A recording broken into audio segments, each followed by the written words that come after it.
আসসালামু আলাইকুম রহমতুল্লাহ। আশা করি আপনারা সবাই ভালো আছেন। আলহামদুলিল্লাহ আমিও অনেক ভালো আছি।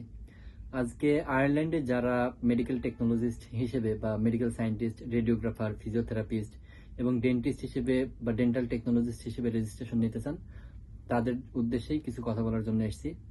মূলত কি কি ডকুমেন্ট প্রয়োজন হয় সে সমস্ত ব্যাপারগুলো আজকের আলোচনায় উল্লেখ করব। তো আহ, প্রথমে যদি অ্যাপ্লিকেশনের স্টেপগুলো বলি, দুইটা স্টেপে অ্যাপ্লিকেশন কমপ্লিট হয়। প্রথমটা হচ্ছে recognition and then final step হচ্ছে রেজিস্ট্রেশন। তো এই পুরো প্রক্রিয়াটার মধ্যে অনেকগুলা ডকুমেন্ট আমাদের প্রিপেয়ার করতে হয়, সাবমিট করতে হয়। ডকুমেন্টগুলা ওদের অলমোস্ট 151টা স্ট্যান্ডার্ড অফ প্রফিসিয়েন্সি বা এসওপি আছে। আপনার ডকুমেন্টগুলো দিয়ে সেটা প্রুভ করতে হয়। তো আমি আমার মোবাইলে আছে ডকুমেন্টগুলো, আমি প্রথমে পড়ি, তারপরে একটা একটা করে ডকুমেন্ট আপনাদেরকে বুঝিয়ে বলে দেবো যে আসলে কিভাবে ডকুমেন্টগুলো প্রিপেয়ার করতে হয়। প্রথমেই আমাদের লাগবে পাসপোর্ট, তারপর আমাদের ডিপ্লোমা বা বিএসসি যাদের যেটা আছে সেটার সার্টিফিকেট, তারপর ট্রান্সক্রিপ্ট, সিলেবাস এবং course curriculum, practice placement information বা ইন্টার্নশিপ বা অনেকের ক্লিনিক্যাল প্লেসমেন্ট থাকে সেটা, তারপর eligibility to practise, that means আপনি যে দেশে বর্তমানে আছেন, যদি বাংলাদেশে থেকে থাকেন তাহলে বাংলাদেশ মেডিকেল টেকনোলজি অ্যাসোসিয়েশন বা মেডিকেল টেকনোলজি ফোরাম বা বারিট আছে, বিএসএমএলটি, যে যে অনুষদে পড়াশোনা করছেন বা প্র্যাকটিস করছেন সেই অনুষদের নির্দিষ্ট রেজিস্ট্রেশন অথরিটির কাছ থেকে আপনাকে একটা রেজিস্ট্রেশন সার্টিফিকেট নিতে হবে, যেটাকে আমরা এলিজিবিলিটি টু প্র্যাকটিস বলছি।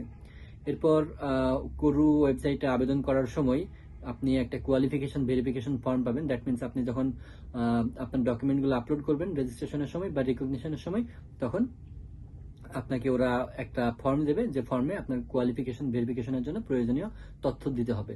সেই ফর্মটা আপনারা ওখান থেকে পাবেন। এরপরে লাইসেন্স ভেরিফিকেশন ফর্মটাও একইভাবে আপনারা করু ওয়েবসাইটে পাবেন। এরপরে employment verification form, that means আপনি যে প্রতিষ্ঠানে চাকরি করছেন সেই প্রতিষ্ঠানে তারা ভেরিফিকেশনের জন্য যে ডকুমেন্টটা পাঠাবে, সেই ডকুমেন্ট বা যে ইমেলটা পাঠাবে তার জন্য একটা ভেরিফিকেশন ফর্ম আপনাদের ফিল আউট করতে হবে। এরপরে CPD, which stands for continuous professional development. তো আপনি কোনো ওয়ার্কশপ, সেমিনার বা ওয়েবিনারে যদি অ্যাটেন্ড করে থাকেন, সেখান থেকে কোনো সার্টিফিকেট পাইলে সেটা আপনি এই রেজিস্ট্রেশন বা রিকগনিশন প্রসেসে আপলোড করতে পারেন। এরপরে একটা ডিক্লারেশন ফর্ম, যেটা আপনি ওয়েবসাইটেই পাবেন। আবেদন শেষ করার পর ওইটা আপনাকে ফিল আউট করে সাবমিট করতে হবে। এরপরে যদিও এটা ম্যান্ডেটরি না, তারপরে একটা পুলিশ ক্লিয়ারেন্স সার্টিফিকেট আপনাকে প্রোভাইড করতে হবে। তারপর 2 কপি পাসপোর্ট সাইজের ছবি। এরপর ল্যাঙ্গুয়েজ প্রফিসিয়েন্সি, আপনার আইএলটিএস এর রেজাল্ট বা টোফেল বা medium of instruction language proficiency হিসেবে সাবমিট করতে হবে। এরপর এক্সপিরিয়েন্স ডকুমেন্টস।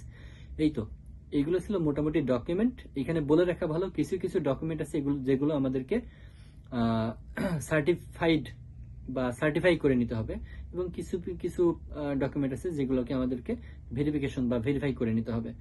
তো চলুন আমরা প্রত্যেকটা ডকুমেন্ট সম্পর্কে একটু বিস্তারিত জানার চেষ্টা করি। প্রথমে আসি পাসপোর্টের কথায়। পাসপোর্টের কথা বলতে গেলে আমরা বলতে পারি যে পাসপোর্ট আপনাকে ফটোকপি করে নিতে হবে। ফটোকপি করার পরে যে কোনো পাবলিক সলিসিটর বা অ্যাডভোকেটের কাছ থেকে এটা নোটারি পাবলিক করাই নিতে হবে, নোটারি করাই নিতে হবে। তো যাই হোক, এই প্রত্যেকটা ডকুমেন্টই কিন্তু আপনাকে নোটারি করতে হবে, তাই আমি আলাদা আলাদা করে বলছি না যে কোনটা নোটারি করতে হবে কোনটা হবে না। আপনি সবগুলো ডকুমেন্টই নোটারি পাবলিক করাই নেবেন। এরপরে সার্টিফিকেট এবং ট্রান্সক্রিপ্ট। সার্টিফিকেট এবং ট্রান্সক্রিপ্টের ক্ষেত্রে আপনাকে আপনার ইউনিভার্সিটি বা ফ্যাকাল্টি বা কলেজ থেকে ভেরিফাইড অ্যান্ড ফাউন্ড কারেক্ট এটা লিখে নিতে হবে। যে মানে যেভাবে পারেন আপনি ভেরিফিকেশন করে নেবেন। একইভাবে সিলেবাসটাকেও আপনাকে ভেরিফিকেশন করে নিতে হবে বা সার্টিফাইড কপি বানিয়ে নিতে হবে। এরপরে প্র্যাকটিস প্লেসমেন্ট ইনফরমেশন বা ক্লিনিক্যাল প্লেসমেন্ট কিংবা ইন্টার্নশিপ সার্টিফিকেট বা পুরো আপনার যে লগ বুক, আপনি কোন দিন কোন টেস্ট করছেন, কি কি শিখেছেন, সেইটার যে লগ বুক আছে সেটার প্রত্যেকটা পেজ একইভাবে আপনি ভেরিফিকেশন করাই নেবেন বা একটা ট্রু ফটোকপি ইউনিভার্সিটি বা কলেজ বা ফ্যাকাল্টি থেকে নেবেন, নেওয়ার পর নোটারি করাই নিতে হবে। এরপর হচ্ছে লাইসেন্স সার্টিফিকেট, যেটা সেটা আপনি একইভাবে ভেরিফিকেশন করাই নেবেন। এরপরে qualification verification form, licence verification form, employment verification form, সবগুলো আপনাকে কোর ওয়েবসাইট থেকে ডাউনলোড করে ফিল আউট করে সাবমিট করতে হবে। এরপরে কন্টিনিউয়াস প্রফেশনাল ডেভেলপমেন্ট, এটা সম্পর্কে যদি আপনাদেরকে বলি, আপনারা যে ওয়ার্কশপ, সেমিনার বা ওয়েবিনারে অ্যাটেন্ড করছেন, সেখান থেকে সার্টিফিকেট পাইছেন, এইখানে এই সেমিনার বা ওয়েবিনারের উদ্দেশ্য কি ছিল, আপনি কি কি শিখেছেন, এবং হচ্ছে এইটা আপনি আপনার ডে টু ডে লাইফে প্র্যাকটিস করার সময় কিভাবে আপনার এই শিক্ষাটা কাজে লাগবে, সেই সমস্ত ব্যাপারগুলা উল্লেখ করতে হবে, যেটাকে আমরা বলি সিপিডি লগ। সিপিডি লগে উল্লেখ করতে হবে। দ্যাট মিনস আপনি যে একটা সিপিডি প্রোগ্রামে অ্যাটেন্ড করছেন বা পার্টিসিপেট করছেন, সেখান থেকে যে সার্টিফিকেট পাইছেন সেটা আপনি আপলোড করলেন। অবশ্যই এটাও নোটারি করাই নিতে হবে। এবং এরপরে আপনি যে কয়টা সিপিডিতে অ্যাটেন্ড করছেন তার একটা লগ বুক থাকবে, লিস্ট থাকবে, যেখানে আপনার ওই যে লার্নিং আউটকাম, অবজেক্টিভ এবং হচ্ছে আরো বিস্তারিত তথ্য ওখানে উল্লেখ থাকবে। এরপরে হচ্ছে ডিক্লারেশন ফর্ম তো ওয়েবসাইট থেকে পাবেন। পুলিশ ক্লিয়ারেন্স সার্টিফিকেট, এটা নিয়ে তো আলাদা একটা ভিডিও বানানো যাইতে পারে। বাংলাদেশে এখন অনেক ইজি হয়ে গেছে। এই পুলিশ ক্লিয়ারেন্স সার্টিফিকেটটাও আপনাকে নোটারি পাবলিক করিয়ে নিতে হবে, ঠিক আছে। এরপর পাসপোর্ট সাইজের 2টা ফটোগ্রাফ, যেটা আপনি রেজিস্ট্রেশন পাওয়ার পর কাজে লাগবে। ল্যাঙ্গুয়েজ প্রফিসিয়েন্সির ক্ষেত্রে বলি যে আপনার যদি আইএলটিএস এ ওভারঅল ব্যান্ড স্কোর 7 থাকে with no band less than 6.5, তাহলে আপনি হচ্ছে আইএলটিএস স্কোরটাকে ল্যাঙ্গুয়েজ প্রফিসিয়েন্সি হিসেবে ব্যবহার করতে পারবেন। যদি এটা না থাকে, আপনার কোর্স কারিকুলাম বা আপনি যেখানে পড়াশোনা করছেন সেটা যদি ইংলিশ মিডিয়ামে হয়ে থাকে, তাহলে আপনার ইউনিভার্সিটি বা কলেজ থেকে একটা মিডিয়াম অফ ইনস্ট্রাকশন যে ইংরেজিতে ছিল এরকম একটা সার্টিফিকেট আপনারা নিয়ে নেবেন। তবে এখানে বলে রাখা ভালো যে শুধুমাত্র ক্লাস, লেকচার, প্র্যাকটিক্যাল, থিওরিটিক্যাল বা এক্সাম আপনার হচ্ছে শুধুমাত্র এই ব্যাপারগুলোই ইংলিশে হলেই হবে না, বরঞ্চ আপনি যে প্র্যাকটিস করছেন সেই ব্যাপারটাও কিন্তু ইংরেজিতে হইতে হবে।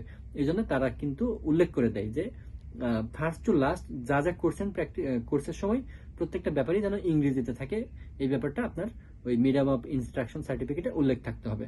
এরপর এক্সপিরিয়েন্স ডকুমেন্ট। এক্সপিরিয়েন্স ডকুমেন্টের ক্ষেত্রেও আপনাকে করু যে প্রায় 100-150টা স্ট্যান্ডার্ড আছে, এক্সপিরিয়েন্স ডকুমেন্টে এরকম একটা লেটার যেন তৈরি হয়, যেটা দিয়ে প্রত্যেকটা স্ট্যান্ডার্ড কভার করবে। আসলে প্রত্যেকটা সাপোর্টিং ডকুমেন্টই কিন্তু গুরুত্বপূর্ণ। আপনি যদি স্ট্যান্ডার্ড কোনোটা মিস করে থাকেন, তখন কিন্তু আপনাকে টেস্ট অফ কম্পিটেন্সি দিতে হইতে পারে, আদারওয়াইজ আপনাকে পিরিয়ড অফ অ্যাডাপ্টেশনের জন্য হাঁটতে হতে পারে। তো এই ছিল হচ্ছে ডকুমেন্ট প্রিপারেশন। এখানে বলে রাখা ভালো যে হচ্ছে রিকগনিশনের জন্য 410 ইউরো লাগে এবং হচ্ছে রেজিস্ট্রেশনের জন্য 100 ইউরো, সব মিলে প্রায় 510 ইউরো আপনার খরচ হবে। এর বাইরে রেজিস্ট্রেশনের জন্য কোনো খরচ হবে না, কিন্তু ওই যে বললাম যে স্ট্যান্ডার্ড অফ প্রফিসিয়েন্সি গুলো মিট করার জন্য আপনাকে ডকুমেন্টগুলো এমনভাবে তৈরি করতে হয় যাতে হচ্ছে প্রত্যেকটা স্ট্যান্ডার্ড মিট করে, এবং এর জন্য বেশ ভালোই টাকা পয়সা খরচা করতে হয়। তো যে কোনো সমস্যায় আমাকে নক দিতে পারেন, আমি আপনাদেরকে ডকুমেন্ট প্রিপারেশনের জন্য অবশ্যই হেল্প করব। ঠিক আছে, আজকের ভিডিও এই পর্যন্ত ছিল। Thank you so much.